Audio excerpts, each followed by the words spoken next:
Amigas e amigos, o Nietzsche dizia que as convicções são inimigas mais perigosas da verdade do que as mentiras. Quando se trata de convicções de cínicos, então, aí a coisa fica pior ainda. Essas convicções aí da turma da Operação Lava Jato, né, vai se revelando cada vez mais convicções de cínicos, né? Todo mundo sabe que são convicções de cínicos, aquelas que têm a consistência de uma bolha de sabão, mas à medida que a história avança, que as provas vão aparecendo, o cinismo vai ficando cada vez mais evidente. É o que a gente viu aí no depoimento do Delcídio Amaral, de outros também, testemunhas aí no caso da acusação aí contra o ex-presidente Luiz Inácio Lula da Silva, mas no caso do Delcídio a gente viu o cinismo desfilando mais uma vez de maneira espantosa, como são cínicos aquela turma lá. O Sérgio Moro fez uma coalizão com o promotor, né, que, ao que tudo indica, não deu para saber quem era, mas parece que esse Robertson Pozzobon, esse que foi coadjuvante do Deltan Dallagnol naquele show de circo que ele deu aí quando ele fez aquela acusação ao ex-presidente Lula, aquele show midiático, aquele circo que eles montaram, né, aquela pantomima, né, que eles montaram lá, aquele diagrama ridículo que ele fez, e aquele palavreado completamente imbecilizado, né? Esse Pozzobon estava lá, parece que foi ele o que interrogou a testemunha, né? O Delcídio está aqui, né? Só dá uma olhadinha, eu pus aqui, e o desfile de cinismo é uma coisa realmente impressionante. O Moro, junto com o promotor, e o Delcídio fizeram ali um trio parada dura, né, podemos dizer assim. E os advogados do Lula foram altivos, né, de uma precisão impressionante. Encostaram os três na parede e o Moro chegou ao ponto de gritar num determinado momento, né, perdendo completamente a estribeira, se revelando o arrogante que ele é, né, uma figura patética, medíocre, né, do ponto de vista das argumentações, das articulações das ideias, né, quis impor o ritmo da audiência à sua maneira autoritária, mas os advogados do Lula foram brilhantes. Por sua vez, a testemunha, que é o Delcídio, um malandro velho, se limitou a, todas as vezes que ele foi inquirido, se limitou a dizer que ouviu falar, supõe, né, talvez, né, num caso ele foi flagrantemente pilhado em mentira, quando ele disse que tomou conhecimento dos mesmos procedimentos, segundo palavras dele, num dos depoimentos, os mesmos procedimentos aconteciam na época do Fernando Henrique, quando o Joel Renault era o presidente da Petrobras, e depois ele disse que ficou sabendo disso só em 2010. Né, uma contradição aí primária, e outras tantas, né, a conversa que ele disse que teve com José Carlos Bunlai, né, o promotor tentou misturar os casos, né, do triplex do Guarujá com o sítio de Atibaia, enfim, tentou fazer uma miscelânea, né, quando na verdade a questão só envolvia o tal do triplex, a mentira, né, do triplex, mas a questão toda é essa, né, quem está com a verdade, né, lógico que sai na frente, porque o mentiroso tem que ficar arrumando desculpas, tem que ficar fazendo malabarismos, ele precisa fazer aí pirotecnias, né, para tentar justificar o que eles estão falando, para tentar sustentar a acusação, uma coisa ridícula, realmente muito ridículo, né, por isso que eu convido vocês a dar uma olhada aqui, para se ter uma ideia do nível, né, que é essa turma da Operação Lava Jato, do nível das acusações e como elas são facilmente desmontáveis, né, desmentidas. Aí ficou, no final das contas, o tal do contexto probatório. Toda vez que os advogados contestavam, a defesa contestava, vinha o promotor e o juiz, né, o Sérgio Moro, dizendo do tal do contexto probatório, né, quer dizer, o juiz claramente aí se envolvendo na acusação, né, na acusação fajuta, porque essa história, já falei muito disso aqui, como você no concreto não tem o que fazer, não tem o que falar, não tem o que acusar, né, você fica no genérico, no genérico é fácil. Você fica na platitude, né? Não precisa apresentar evidências, dados, né? Não precisa nada disso. Você vai falando, ouvi falar, talvez, quem sabe, não sei o quê, né? E vai por aí afora, tenta juntar uma peça com a outra para tentar montar um quebra-cabeças, né? No final de contas vai ficando o quê? Uma vigarice daquelas grandes, né? Foi o que a gente viu isso aí.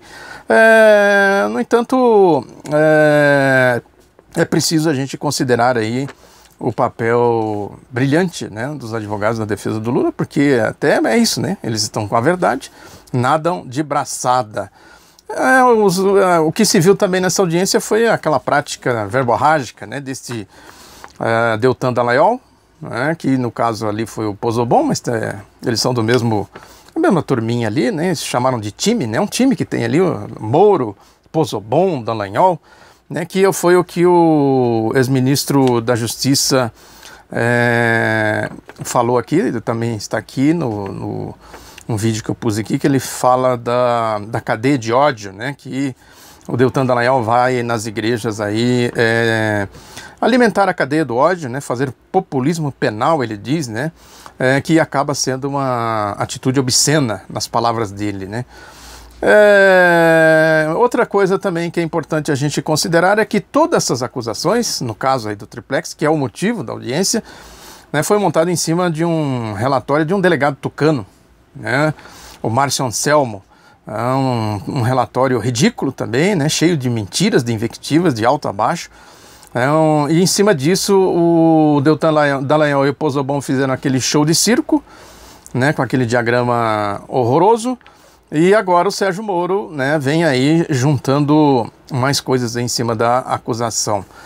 É uma profusão de acusações, na verdade, né, eles certamente, isso aí é só o começo da novela, né, porque tem aí esse negócio, né, vão atirando para todos os lados para ver se acerta algum.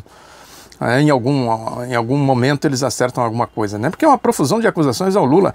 Além do triplex, tem o sítio de Atibaia, tem também a questão do arquivo presidencial, tudo uma mentiraiada, né? Tudo mesmo nível.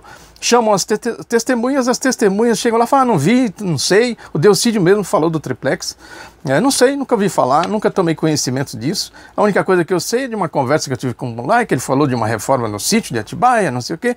Um embromation, né? Como eu disse, o Delcídio é um malandro velho, né? Que está completamente alinhado com a lógica da Operação Lava Jato, né? Agente duplo, na verdade. Isso não é de agora que ele vem fazendo isso. Portanto, é isso aí, porque a acusação, de uma maneira genérica, né, diz que o Lula foi beneficiário direto dos valores provenientes de contratos da Petrobras, a história da OAS. São 3 contratos da OAS, que o Léo Pinheiro desmentiu, o conjunto probatório desmente, né, que é um conjunto probatório contra a Operação Lava Jato e a favor do Lula. Ou seja, toda uma pantomima, realmente um espetáculo deprimente. Quer dizer, na ânsia de acusar o Lula, eles não sabem mais o que dizer, né? Ficam inventando essas histórias todas, né? E tem aí a questão das provas periciais que o juiz Moro indeferiu. Por que indeferiu? Está com medo de quê? Que a defesa pediu todos os contratos, pediu perícia, pediu que tudo fosse feito dentro de um rigor técnico. No entanto, tudo isso ele indeferiu, né? Por quê? Está com medo? É a questão óbvia, né? De perguntar. Enquanto isso, a mídia vai fazendo esse seu jogo sujo, né? Tem essa história. Eles tentam jogar mais, né? Mais lenha na fogueira, né? Tentando cavar mais acusações contra o Lula. Esse jogo sujo aí, né? A revista Isto É saiu com essa história de conexão Uruguai, né? Dizendo que a família do Lula tem negócio no Uruguai, né? Tem alguma coisa lá. Depois vem esse delegado tucano aí, o Felipe Hilly Passi, dizendo que o amigo na planilha da Odebrecht se refere ao Lula. Tudo, eles tentando jogar aí para ver se aquela história, né, ver se cola, vai que cola, né? Aí vão atirando para todos os lados. É uma vergonha realmente. Enquanto isso, é importante a gente relembrar que é essa mesma gente aí, esse tipo de gente, né, no caso do Sérgio Moro aí, que privou o Lula de liberdade por 6 horas, naquela questão da condução coercitiva, está sendo denunciado na ONU. É o mesmo também que fez os vazamentos aí à mídia, né, os vazamentos seletivos, criminosos.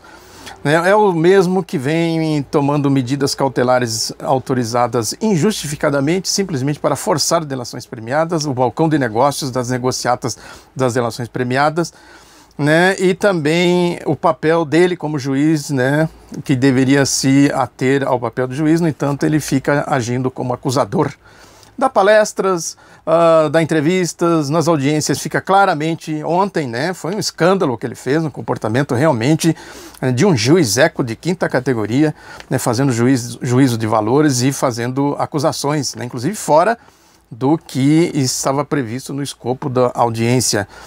É isso aí, né? Porque também tem a questão da perseguição aos advogados do Lula, né? Com grampos, difusão de calúnias, né? De suspeitas, dizendo que os advogados receberam também dinheiro de origem desconhecidas, né? Calúnias, mentiras, né? Claramente com o intuito, gente da Operação Lava Jato, o próprio Sérgio Moro, né? Com o intuito claro aí de desmoralizar a defesa do Lula, né? Realmente é um jogo sujo, né?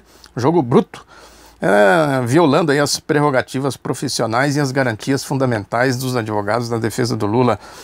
É isso aí, né? Porque tudo isso foi aí já devidamente denunciado, né? A defesa do Lula tem, repito, né, tem agido aí com uma competência muito grande.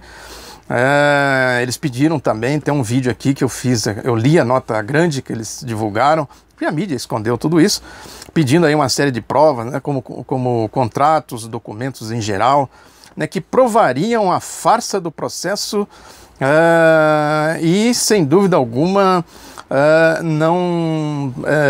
não teria, se fosse divulgado, se fosse comentado, se fosse realmente levado a sério, não teria a menor possibilidade de que esse processo prosperasse, né? No entanto, como eu disse, o Sérgio Moro indeferiu tudo isso.